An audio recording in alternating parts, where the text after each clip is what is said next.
Bapak, Ibu, dan saudara-saudari yang terkasih di dalam Tuhan, salam cinta kasih. Hari ini Rabu 27 Januari 2021.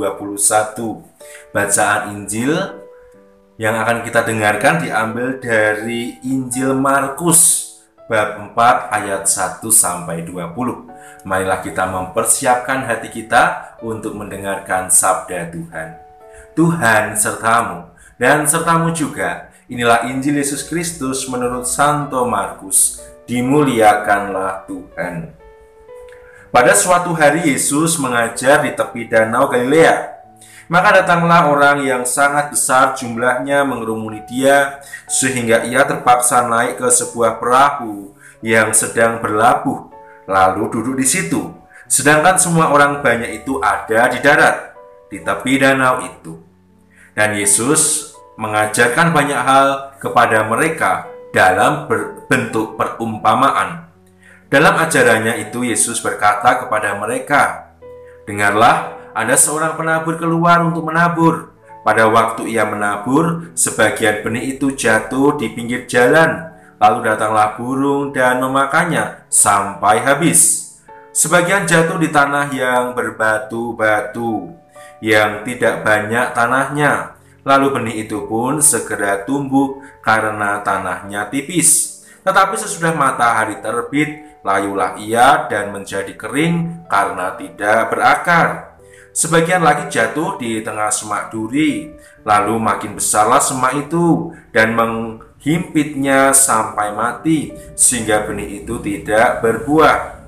Dan sebagian jatuh di tanah yang baik, lalu tumbuh dengan subur dan berbuah. Hasilnya ada yang 30 kali lipat, ada yang 60 kali lipat, ada yang 100 kali lipat." Dan Yesus bersabda lagi, "Siapa mempunyai telinga untuk mendengar, hendaklah ia mendengar." Ketika Yesus sendirian, pengikut-pengikutnya dan ke-12 murid menanyakan arti perumpamaan itu.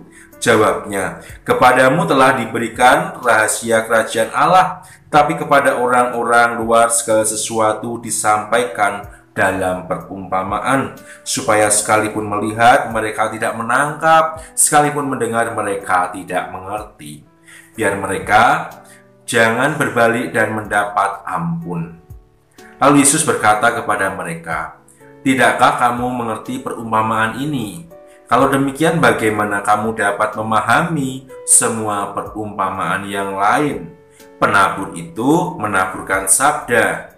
Orang-orang yang di pinggir jalan tempat sabda itu ditaburkan ialah mereka yang mendengar sabda, lalu datanglah iblis dan mengambil sabda yang baru ditaburkan di dalam mereka. Demikian juga yang ditaburkan di tanah yang berbatu, ialah orang-orang yang mendengar sabda itu dan segera menerimanya dengan gembira. Tetapi sabda itu tidak berakar dan tahan sebentar saja. Apabila kemudian datang penindasan atau penganiayaan karena sabda itu, mereka segera murtad. Dan yang lain yang ditaburkan di tengah semak duri ialah yang mendengar sabda itu, tetapi sabda itu lalu dihimpit oleh kekhawatiran dunia, tipu daya kekayaan, dan keinginan-keinginan akan hal yang lain, sehingga sabda itu tidak berbuah. Dan akhirnya yang ditaburkan di tanah yang baik ialah orang yang mendengar dan menyambut sabda itu lalu berbuah, ada yang 30 kali lipat, ada yang 60 kali lipat, dan ada yang 100 kali lipat. Demikianlah Injil Tuhan, terpujilah Kristus. Bapak, Ibu, dan saudara-saudari yang terkasih, bacaan Injil hari ini mengajak kita untuk merenungkan sejauh mana aku menghidupi sabda Tuhan dalam persiaran hidupku di dunia ini. Dalam bacaan Injil hari ini, ketika mengajar banyak orang, mengajar para murid-muridnya, para rasulnya, Yesus menceritakan sebuah perumpamaan tentang penabur benih yang menaburkan benih ke berbagai jenis tanah. Tanah yang ada di tepi jalan, tanah yang ada di bebatuan, tanah yang ada di semak belukar dan tanah yang baik. Dan sabda yang adalah benih itu ditaburkan ke masing-masing tanah, dan tanah itu adalah kita masing-masing. Kita merupakan jenis tanah yang bermacam-macam.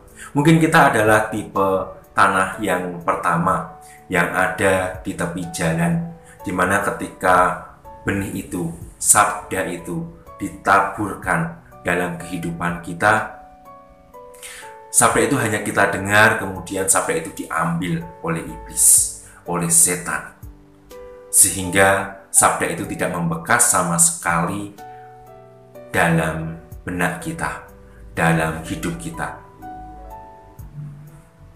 Atau kita termasuk jenis orang yang kedua, di mana kita menerima sabda Tuhan dalam hidup kita, kemudian kita memiliki niat untuk bertumbuh, tetapi karena niat kita itu tidak kuat, kita tidak jadi melaksanakan sabda itu. Atau kita termasuk jenis orang yang ketiga, yang mendengarkan sabda, kemudian bertumbuh, namun kemudian setelah bertumbuh, karena sabda itu tidak sesuai dengan keinginan-keinginan kita, tidak sesuai dengan daya tarik duniawi, kita khawatir akan hidup kita, kemudian sabda itu pun tidak membekas sama sekali dalam kehidupan kita. Atau kita termasuk jenis orang yang terakhir, yang memiliki jenis tanah yang baik, yang ketika mendengarkan sabda terus-menerus menjaga benih sabda itu terus bertumbuh dan kemudian menghasilkan banyak buah berlimpah. Bapak, Ibu, dan saudara-saudari yang terkasih dalam Tuhan, setiap minggu kita merayakan perayaan Ekaristi, dan ada sesuatu yang perlu kita yakini ketika lektor membacakan bacaan pertama, bacaan kedua, dan bahkan ketika imam membacakan bacaan Injil, tidak mereka yang sebenarnya mewartakan sabda Tuhan kepada kita, tetapi Kristus sendiri, Yesus Kristus sendiri yang berbicara kepada kita, yang menaburkan benih sabda kepada kita. Nah, bagaimana dengan kita ketika kita menerima sabda Tuhan itu, menerima benih sabda Tuhan itu? Apakah kita hanya mendengar kemudian melupakannya? Apakah kita hanya mendengar punya niat kemudian melupakannya? Apakah kita mendengar berusaha untuk melakukannya, tetapi karena kekhawatiran-kekhawatiran dalam kehidupan kita, karena tidak sesuai dengan semangat duniawi, karena tidak sesuai dengan keinginan-keinginan kita, kemudian kita berhenti melaksanakan sabda? Ataukah kita adalah orang yang terakhir, yang terus-menerus mendengarkan sabda, menghidupi sabda, dan berbuah meskipun banyak tantangan, kesulitan dalam kehidupan kita? Bapak, Ibu, dan saudara-saudari yang terkasih, mari kita sebagai pengikut Kristus memiliki tanah yang baik, yang terus-menerus meyakini bahwa ketika kita membaca sabda Tuhan, membaca kitab suci, Kristus sendiri yang berbicara kepada kita agar kita menghidupi sabda itu dan berbuah melimpah, menjadi berkat bagi diri kita, hidup kita, keluarga kita, dan orang-orang yang ada di sekitar kita.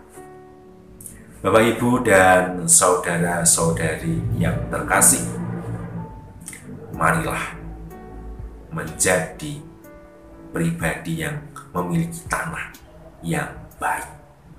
Jika mungkin kita adalah bagian dari jenis tanah yang pertama, jenis tanah yang berada di tepi jalan, jenis tanah yang berada di bebatuan, jenis tanah yang berada di semak belukar, mari kita mohon rahmat Tuhan agar Tuhan mencabut itu semuanya, membersihkan itu semuanya, sehingga tanah kita menjadi tanah yang baik, tanah yang menghasilkan banyak buah berlimpah. Rahmat Tuhan bantu kita untuk